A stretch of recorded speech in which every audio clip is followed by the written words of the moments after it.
Таяуда бір кісінің аруақ деген адамның ойдан шығарып алғаны дегенін естідім. Қонақта отырып дауласуды жөн көрмедім.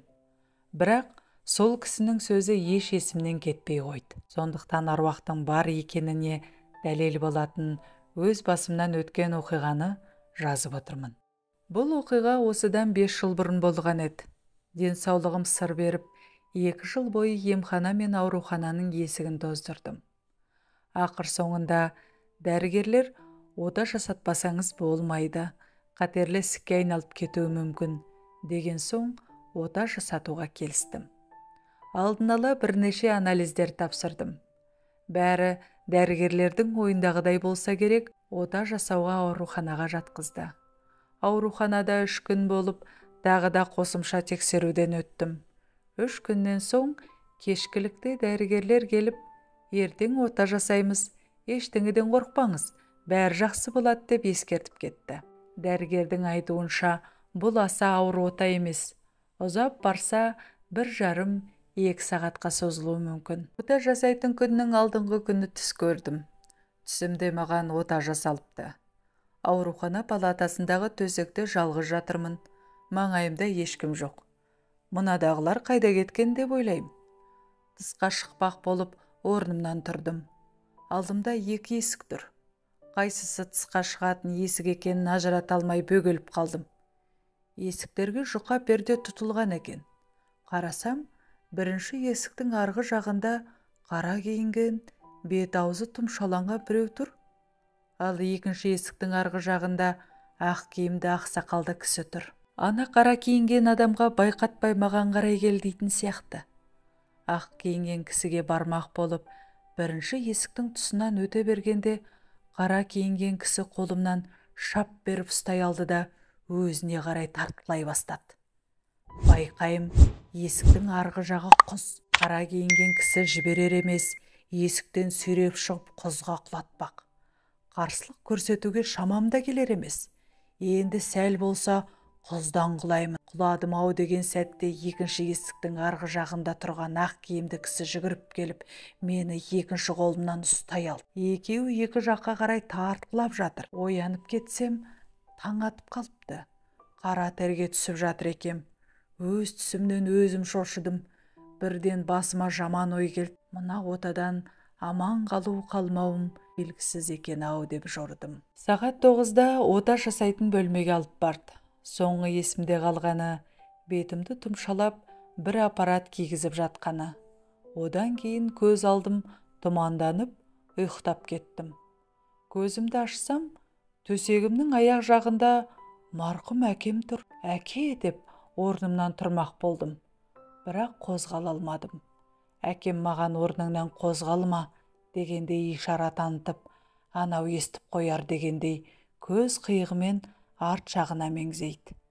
Қарасам, әкемнің арғы жағында есіктен сығалап түнде түсімде көрген еңгезердей қара киімді кісі тұр. Әкем қалықтап ұшып жүрген секілді, сырғып барып есікті жаппақ болады. Бірақ әлгі қара киімді жалмажан есікке жабысып, итеріп, ішке кірмек болып жатыр. Мен әкеме көмектесейін деп орнымнан тұрмақ болам, бірақ тұра алмайым. Бір кезде қара киімді еңгезердей кісі әкемді ысырып ішке кірді. Көздегені мен секілді. Бірақ әкем оны мен жаттыққан төсекке жібермей алысып жүр. Көмектесіңдер деп айғайлаймын, бірақ даусым шықпайды. Әкем мен қара киімді кісі әлі алысып жүр. Қанша алысқандарын білмеймін. Әйтеуір әкем шаршаған сияқты. Бір кезде қара киімді әкемді буындыра бастады. Бір кезде маған қарап, қазір менің соңымнан ермесең, әкеңді өлтіремін деді. Мен әлгіге жалынып, жарайды, тек әкемді өлтірме, босат деп жалынып жатырмын. Ол әкемді босатты да, менің қолымнан жетектеп, есікке қарай беттеді. Әкем әлгі есін толық жия алмай жатса да, тоқта, оған ерме, кейін қайт деп айқайлайды. Ол кезде біз есікке жеткенбіз. Есіктен қарасам, арғы жақ құз. Әлгі қара киімді кісі менің қолымнан ұстап төмен қарай секірді. Сол кезде әкем тоқта деп секіріп келіп, мені ұстай қалды да, қара киімді кісі құздан төмен құлап бара жатты. Көзімді ашсам, аурухана палатасында жатырмын. Жанымда інімнің әйелі отыр.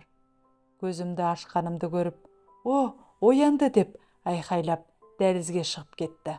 Артынша қайта кірді. Оның соңынан 2 дәрігер мен медбике ере келді.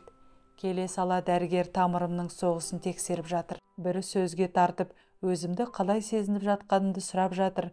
Мен аузымды жыбырлатып ақырын ғана «Жақсы» деп жауап қаттым.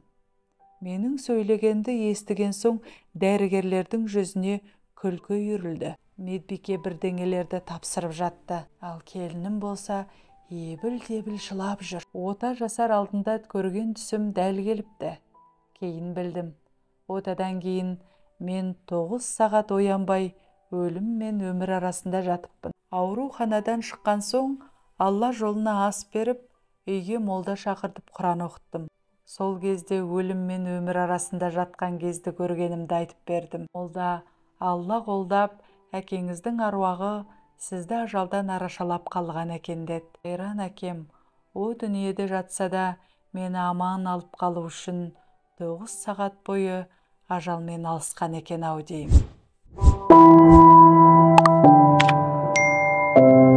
Ағайын, танымал атты YouTube арнама өтіп, тіркеліп, тәлімі мол әңгімелерді тыңдап, лайықты болса лайк басып кетулеріңізді сұраймын. Қазақ тілді арнамды қолдауға шақырамын. Келесі шығарма сіздер үшін.